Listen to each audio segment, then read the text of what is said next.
sistemi shtetësor,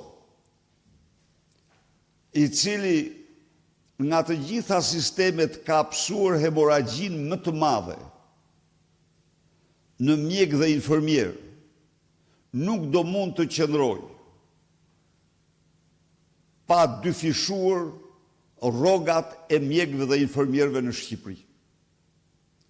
Si kusht themelor që në Shqipëri mjekët të qëndrojnë, që në Shqipëri sistemi shtetësor të mos të ndalohet kjo rrëkullisje e madhe që ka. Dyfishimi i rrogave do të jetë objektivi i parë dhe kryesor në ndërhyrjen tonë për sistemin e shtetësisë. Raportet e reja ligjore do vendosen midis sektorit privat dhe sektorit publik. Qeveria do ruaj marrëdhënie vetëm me sektorin privat, jo profit, non-profit.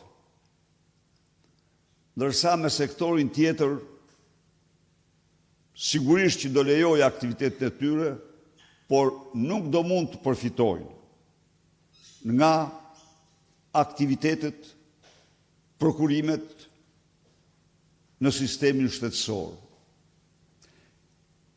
Kartela digjitale dhe digitalizimi i saj do të jetë themel i reformës që ne ndërmarrim. Një reformë e thellë, shpejtë dhe gjithanshme,